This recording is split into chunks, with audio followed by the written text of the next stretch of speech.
Now, you just took part in our View from the Top session here at the OSJ conference. We started off with a lot of talk around resilience. Yeah, I think one of the key points that I made in there was that it is the resilient companies that has actually been forward looking and forward thinking that will come through a crisis like this. I think we will always have crisis in a very capex heavy business like ours. I mean, it goes with the turf. So if you have a key focus on your balance sheet and you know where is your strength, but you also know where is some of the stress coming from, then you would be able to withstand a crisis of potentially 1-2 years, as I guess people are predicting that this would potentially be. You also made the point it's important to know what you're good at and stick it.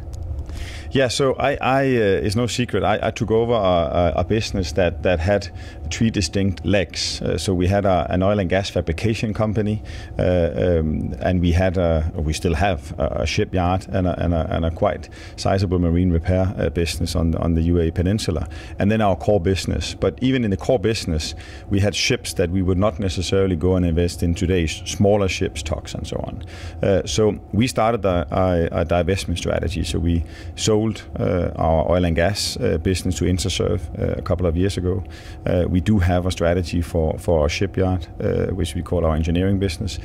And then we are very true to our core, and our core is truly OSVs. It's anchor handlers, it's platform supply vessels, it's multi-purpose vessels. We have some ERVs and some subsea vessels, and that is where we will focus all our energy and balance sheet in the future, and we will do it with a long-term play in mind. We expect to be here in the next couple of decades as well, and we actually have a strategy for the next 10 years that we're executing. Within the OSV sector, which elements are going to be hurt most by the low oil price? I think the spot markets will always be the ones that will be hurt the most. But I think that the difference in this time around. So when I say spot market, you have exploration, development, and production, and the prevailing market dynamics in exploration is really a spot business, and so that's where you can have the high peaks, but you can probably also get a big slap in the valleys, and that is what is happening today. I think much of the overflow capacity from the traditional spot markets of the North Sea and the Gulf of Mexico has hitherto in cycles gone into South America and into West Africa. I think the difference here is that those markets is as well challenged. Where one of the big NOCs are really affected in the South America, but in West Africa they have a lot of new capital rules and regulations coming in play, so it's not as easy to penetrate. Therefore, I think today there is not an overflow market per se that can receive those spot market OSVs, and therefore this crisis for the OSV players with a very short horizon will probably be deeper. What sort of conversations are you having with your supply chain?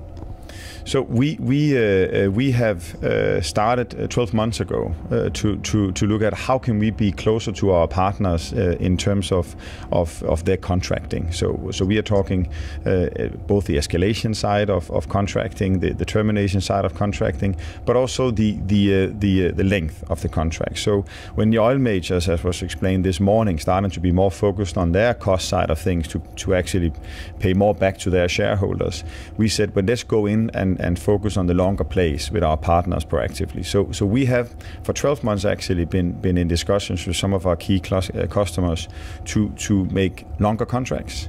Yes, we will then basically maintain a lower, you can say, revenue trajectory, but the cash flows, which is very, very important in a capex heavy business like ours, will be sustained, and we can project them. So we have had many discussions with our suppliers, and we are encouraging them to give us longer contracts at more balanced rates.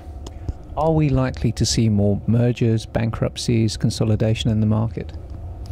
Absolutely. I think there is a lot of companies who has over-leveraged themselves.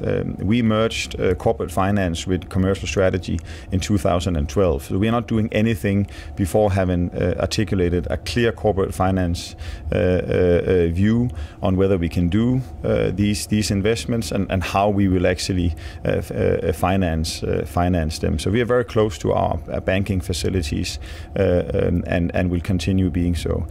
That gives us quite some headroom in terms of our balance sheet capabilities. I don't think all companies have that stamina. So when I look at our company, I think we can sustain quite some stress. But a lot of companies in the industry will not be able to. There has been quite some startups, especially on the PSV side, where the barriers to entry have been smaller, and hence it has been easier to get in. Will they, at a leverage that are closer to double digits and single digits, be able to sustain a 1 to 2 year crisis? I doubt.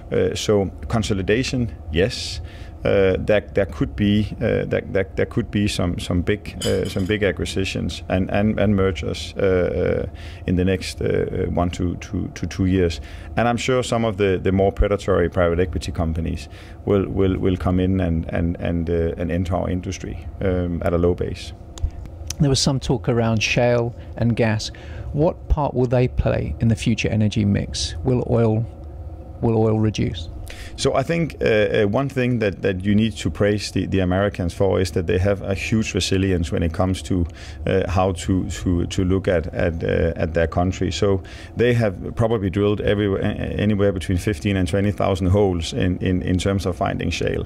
So they are very determined that this is assisting them to balance their energy needs.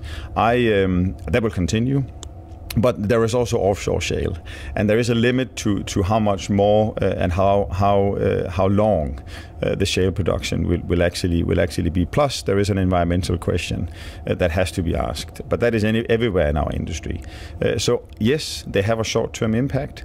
But when you look at world growth on a macro scale, then by 2020 there is 20% more energy need that is not either existing today or developed today.